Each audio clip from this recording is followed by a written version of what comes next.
Hello, and welcome again to Spilling the Tea, the podcast where we explore the stories behind the technology shaping the future of privacy. I'm Lisa Loud from Secret Network, and I'll be your host today. This show is all about the real world applications of confidential computing and AI and how they're being used to solve complex problems, to protect data, and to unlock new possibilities for individuals and companies alike. We're not just talking about theory, we're sharing the journeys, the challenges, and the breakthroughs from the builders on the front lines. And today's guest is someone with a fascinating perspective. Today, I'm delighted to introduce Shaw Walters, the founder of Eliza Labs, as my guest.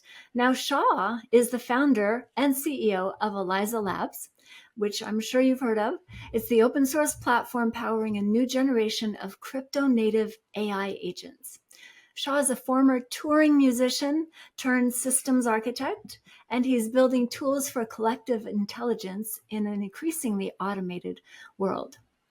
So, Shaw, welcome. Thanks for joining us. Yeah, thanks for having me. So, as I said, you began your journey as a touring musician and digital artist. Can you tell me, how did those early experiences shape your approach to building social AI agents and open source infrastructure? I was always a huge nerd, and I always loved computers. But when I was young, I really wanted to do something that was not computers as like a profession, I guess, just to get myself out there and out of my shell. And I felt like music was an art form where I could express myself with other people. It's very collaborative. And I've always loved collaboration, not just like building something and I made this, but, like sharing with people. And before that, I tried writing. I found writing just to be a very lonely pursuit. So I started doing music and I got very far with it. I mean, I took it very seriously and I produced a lot of music and I did that whole thing and got a manager and a booking agent and started, putting out things out in small labels and touring and did the whole thing. But um, I had some realizations that, like at the well, a part of it was I was living in New York and I was mixing bands. I was like going and doing live shows a few nights a week as well.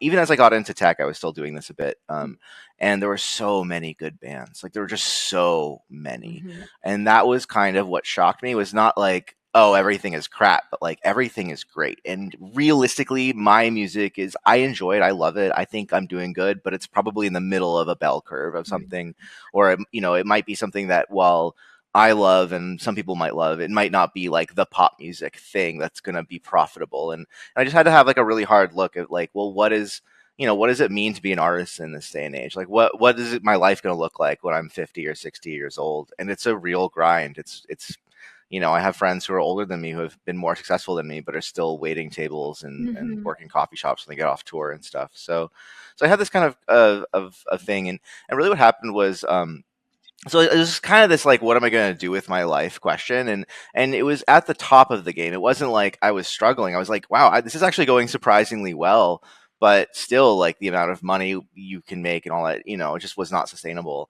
And I started just think like I actually started writing a science fiction book about these people who create this entity, this AI entity.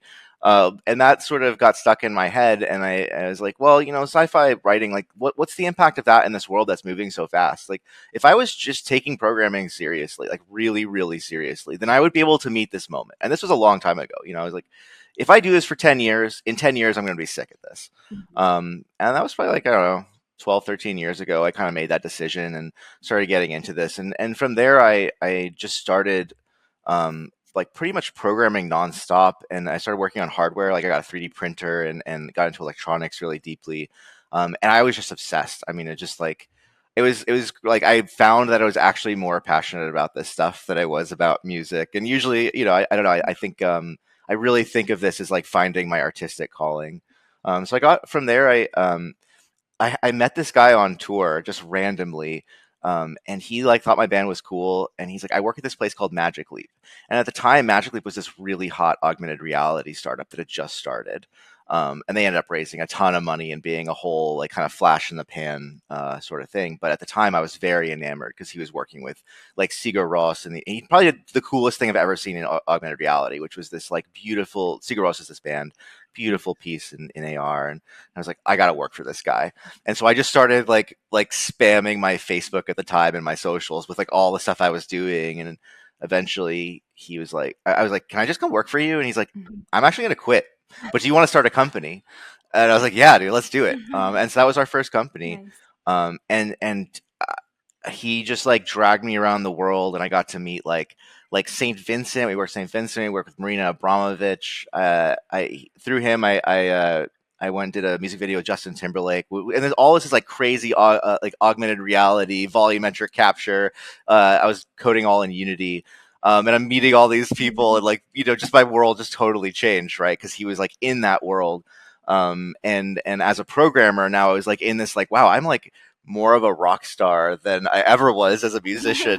Uh, like I like because these people now I'm not just like some dude who plays guitar. I do something that's interesting to Saint Vincent. Like she's asking me questions about what I do. Mhm. So I don't know. It was a very interesting life change there from uh, where I started to where I've kind of ended Mhm. up. Well, I mean, human attention is limited, right? We only have so much of it. And so it sounds like you moved from being competition to collaboration with other artists. Yeah, and I think you have to look at like we're all on a like kind of where we all have there's some things where if you really worked hard at it you'd probably be in the middle of the bell Yeah. curve, and there's some things that you'd probably just be like the best. Like if you can find the things that you would uniquely be like, and I was just like, what could I be impacting at? I'm like, I'm a fucking nerd. Like Mhm. I can write code, I can bang my head against problems for like Mhm. 30 hours straight until they're solved. Right. Like I should just do that, and that's ended up working out for me. I think once I found my niche, Mhm. life became easier. Yeah, and also I think what you're doing now is like, well, AI's attention is not limited. Human attention is limited, but AI's attention is endless. So you're in a space where you can do. It's really unlimited what you can accomplish. Yeah. Speaking of that, Eliza OS operates in a very radically open environment, which makes sense based on your history and your values that you just described. But how do you maintain trust in for agent behavior and coordination in a system where it's radically open, decentralized, permissionless? Well, I mean, I think that we have to acknowledge, like, let's just talk about the world, right? Like, it would be nice if we didn't have to have secrets from each other and we could all be honest all of the time. But then any one person could take advantage of all of us, right? If I don't know if you ever saw the movie The Invention of Lying, that's a great movie. Oh, no. Ricky Gervais, where he invents lying, and nobody had ever lied before. Um, and there is just a reality that to have a robust society of any kind, a robust network of any kind, Yeah. you need privacy, you need secrets. Hmm. Um, otherwise I would just spend all your money. you know. Right. Um, so so I think that like open source is actually part of that though, because how do you? So let's say I build an encryption network, and I have encrypted peer-to-peer messaging and all this. How do you know that I'm not just like listening to all of that? Yeah, it's encrypted, bro. I'm not decrypting that in the middle and sending everything to the government and re-encrypt. Yeah, sure. Well, it's got to be open source, or it's got to be built on things that can be audited by security researchers who are generally trusted in a decentralized way. Hmm. I think that's like the obvious thing. So we have we've kind of moved from like, okay, I have an agent that responds to me like more like a chat bot, to now I have agents that do things for me. Now I have a problem of I have multiple agents working on the same project, so I need them to be coordinated by another agent. And like some of the other people on my team and people in our community have agents, and I want to coordinate with them as well. So now they got to start sending information to each other, tracking all of that. Some of that stuff is like, okay, I need you to test. I'm doing like a 3D generation with Meshy AI right now. So it generates all these 3D models in this little like virtual world. Very cool. But it needs an API key. So how do I send the API key to all of these other partners? Do I want to send the API key? Maybe I create a reverse thing. I'm like, actually, you can send me a message and I'll go send it out for you and send it back to you. I think it's just very like it's very obvious that we need all kinds of networks here. We need to be able to send secrets. We need to have privacy.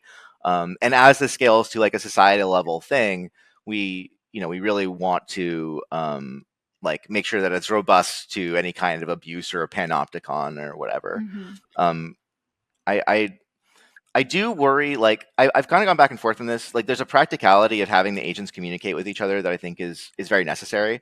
But I don't love the idea of an agent protocol that doesn't think of agents as like being either human or AI.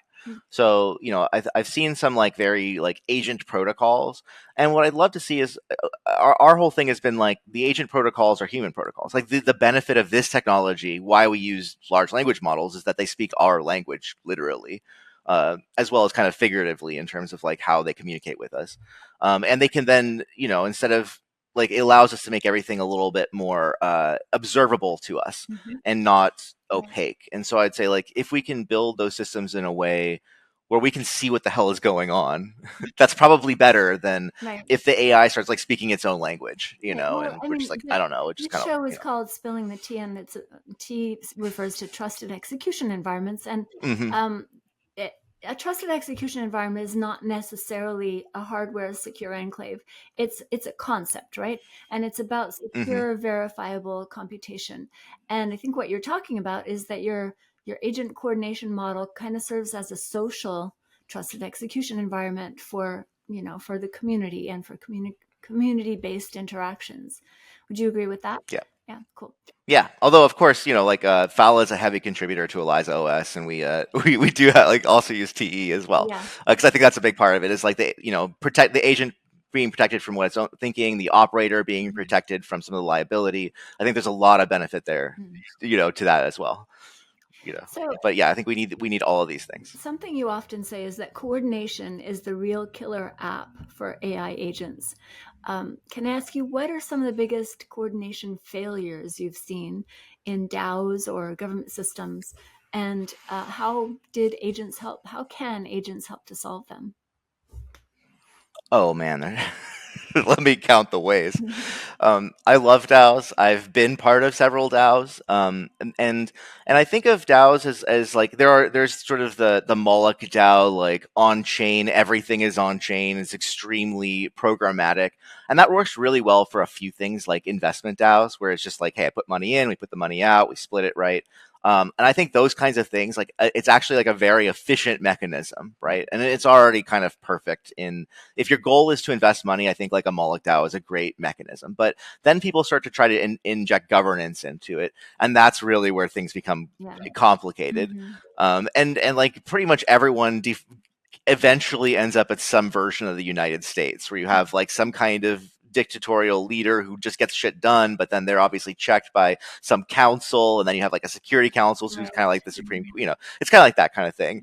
Mhm. But the reality is, there's a huge human cost to that, and so you end up with a lot of like well, you end up with certain people always accusing other people of being the insiders. There's always this kind of like difference between the people getting stuff done and everyone saying stuff. And there's a huge bottleneck when the people who are like in the community and want to participate or want to know how to participate and have ideas and are saying stuff, and they're just hitting a brick wall. And like who do I even talk to about this? Who's running this thing? Like, why don't they ever respond? And it's because the people Yeah. on the other side of that are just so over, like working nonstop. Everyone I know who runs a DAO works full time and still just has not enough time. And Mhm. maybe they could use their time better or whatever. And I think that's a lot of what we're here to do. But generally, I think we're overwhelmed and bottlenecked in just purely human problems. Mhm. And so, like, instead of like, could we automate these things in the same way we automate other parts of business operations workflows? Could we automate like some of the social ops? Somebody comes in and they're like, hey, how do I contribute? And there's an AI like, oh, bam, let me help you out. Okay, have you been onboarded yet? Oh, you haven't been onboarded? Like, okay, well, cool. Let me tell you about Eliza OS, what we're about. Let me let you into our community. If you want, like, here's our GitHub. Here's how you can get started. If you want to contribute, you can do this.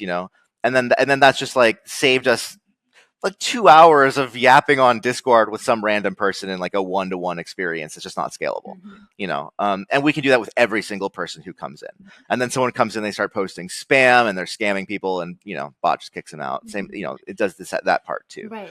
And so I think that for people who are trying to build projects, um, uh, there's just all these stupid, like, community management is like your biggest overhead a lot of times, just dealing with answering these questions. Or So, like so a big problem we have, I think that's like a coordination example. Um, we want our community to be able to post on our Twitter, right? Like, but we don't want to give people the API keys. So we have an agent. We've been experimenting with this internally so that we can say, hey, can you post this for me? Like, post this on behalf of the community. And we can sort of tell the agent, like, hey, these people are your boss. mm, And we have this role system of like, I've been thinking about like trust and roles. Like, I have a job where I have specific roles. And it's not really about trust, it's just more about requirements. And then I have like friends who are like, do I like them? Do I trust them with things? mhm, And we're trying to sort of explore both systems. But especially in the coordination problems, we see roles as being very beneficial because now I can sort of take parts of these coordination problems and say like, well, you're the boss, so you can tell that agent what to do. But that agent still listens to HQ and like won't let you post a scam right. or whatever. And Mhm, now that one agent can have like, yeah, we can have 10 people like being community managers and posting content and stuff, but it's moderated by an AI, and right. there's no exchange of keys. Right. So you can maximize the human contribution without like killing people with with the details. I get killed by the details Yeah, all the time. Right now, I'm trying to automate my entire life at the moment good. with AI because I'm just so tired of sorting through the spam in my multiple email accounts for examples. You know, there's so many things that I do that are just a waste of time, and I'm sure that's true of everybody. Well, tell me a little bit about peanut butter and jelly. If agents are peanut butter and humanity is jelly, can you give me some examples of where that combo has worked really well or where maybe it hasn't, and what you mean by that? Well, I think that there's like I think there's a beautiful far future that we all see where the meaning of our lives is not defined by our jobs but by our interests, and like by like us being in this world doing the things that we think are important. Mm, And I think that people are really looking for meaning, and I think a lot of that meaning crisis is that we sort of have the things that we do with our day are not terribly meaningful compared to what we could do. Like, people used to pursue, I'm not saying like religion is the best thing, but people used to spend all day thinking about God and the nature of reality mhm, and these things. And then like I think that especially with the new technological scientific mindset we could apply, like we could learn so much about where we are. We could like raise our families and spend so much more time on that and have kids and do all these other things that I think a lot of us have sort of deprioritized for like career and stuff. mhm. And I love career and I don't think that should go away, but I'd love it to be more like experimentation and less people having to work at McDonald's. Yeah. So like that, I guess that's like the far future. That's really beautiful, right? Is like we actually automate all the stuff that sucks, and then everything that doesn't suck we can like continue to do Right. because it's fun and enjoyable, and then we become like almost craftsmen at it. We become it becomes like an art as opposed to just like a slog of I got to get this done for my job. And like I don't need to go like take my beautiful artistic ambitions and turn it into like making graphic design copy at an ad agency or Right. something, because like that's just done. Like the AI does Mhm, all of that. mhm. And so that's like the far future. But then there's this kind of middle future that's a little scary, which is like, well, currently that's not how things are at all. And we all need money and we got to work and we got to feed our family, and things are pretty stressful. And so if we all lose our jobs or something, like what is, is that like, is that going to be a bad thing? And I think that it could be pretty tumultuous for sure. And I think that we have to be thinking about like how do we whatever we're building. It's great if it's disruptive, because I actually think if people step back, they would see that the current thing is not very good. Like it's not nearly as good as it could be, and it's not ideal for the vast majority of people, especially Right. like poor people. Hmm. And I think a lot of progress in this direction is paralyzed by this fear of like, well, what about the poor people? We're gonna hurt them so bad. I'm like, yes, but they're already like, we just kind of left an era of slavery and colonialism that was pretty fucking bad, and we're like just kind of getting to a point of of stability. It could be so much better than it is.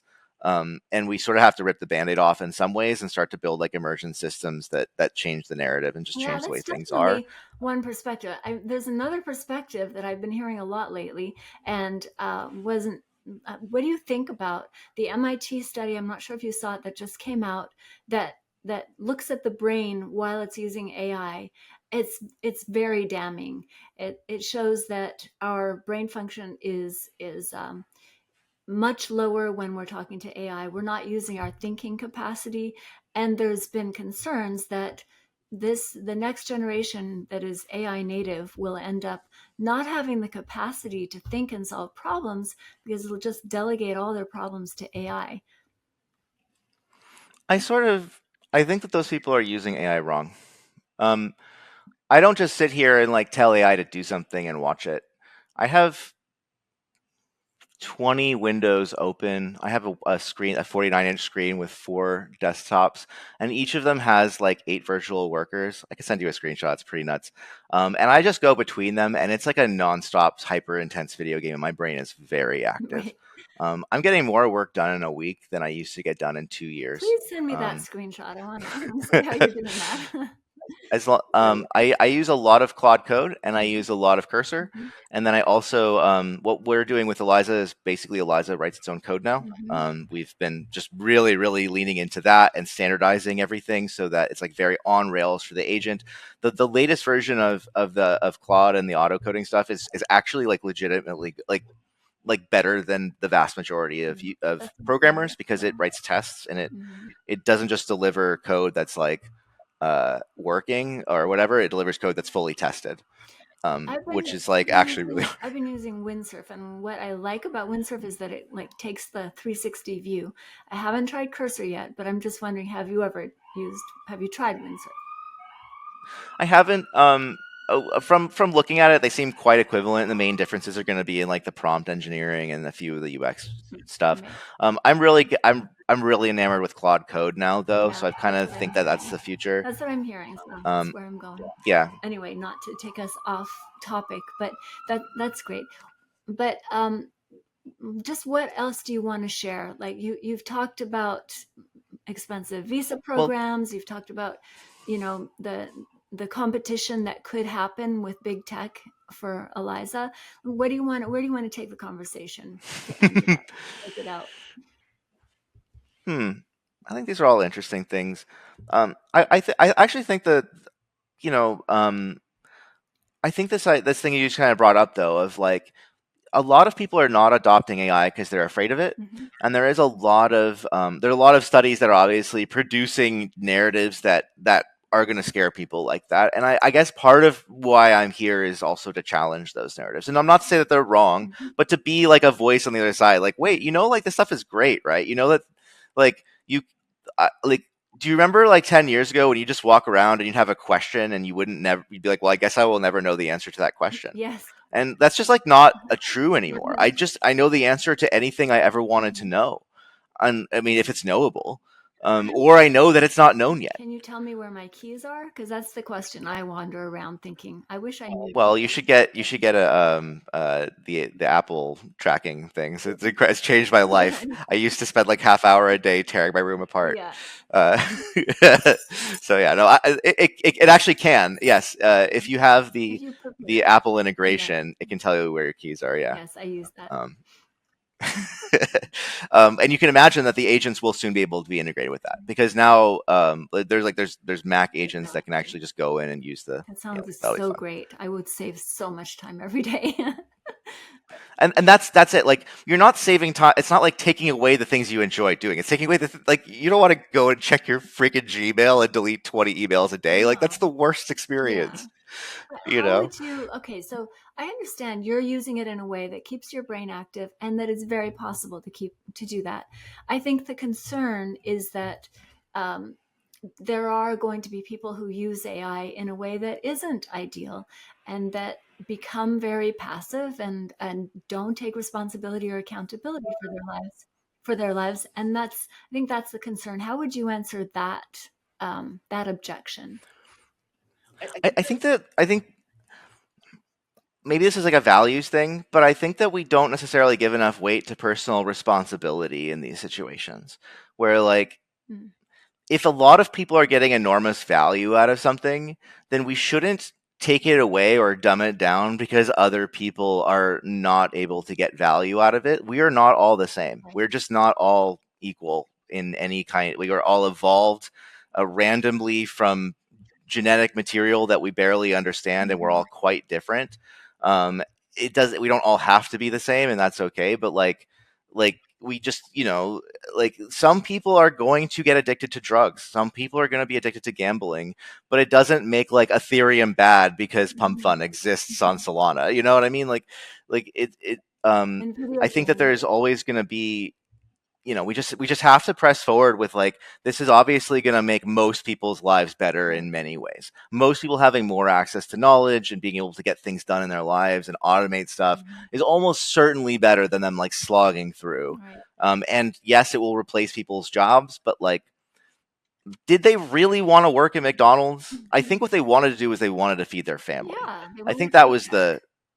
yeah. So like, let's solve that problem Right. and stop making them work in what's literally just wage slavery. I mean, it's literally slavery. I don't know why we think it's morally okay, but that's like the world we're in. You can pay someone $8 an hour to work at a McDonald's, and while someone else makes $1 million an hour. You make a really Um, good point. I mean, you could use the same argument with video games, right? Video games mhm, are turning everyone's they brain to did, mush, and books. and books. I don't know if you read about the classic stuff that books were going to ruin everyone's lives. Yeah, and the internet, I'm So sure, and the yeah, blockchain, like everything. why conservative-letism is like a fine element to keep society from moving too fast, or the Overton window from shifting too fast.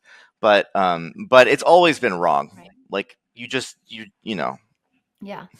Very inspiring. I'm inspired. Also, I have fodder for my arguments with my children now, so that's really what I was after in this interview. So Yeah. thank you. If there's any takeaway, it's like things are actually great. Things could be great, and if they're not great, then like grab life by the balls and like make your life great. You have Yeah, there's so much opportunity. so much opportunity with AI and with agents. So, any closing thoughts, Shaw? No, I think that's it. Now is like the best time to get into this stuff. I would say, um, kind of the theme of like of how you're optimizing your life and everything. Like I am too. It's like it's not about what you build; it's about how you build. I'm looking back on projects that I just killed myself for months on these things, and now I'm like I could build that in a day with like set it all up, the AI stuff, make and it would be better. It would be objectively better.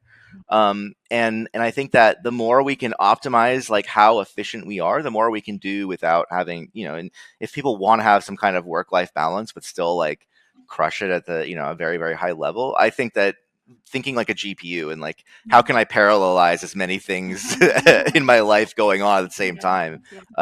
just makes it happen. Or how can I make this stuff happen while I sleep? Amazing So, thoughts. you know, Thank yeah, you so much for joining us, Shaw. It's been a great conversation. I've learned so much, and I'm inspired, and I'm sure that our listeners are too. So thank you for joining us.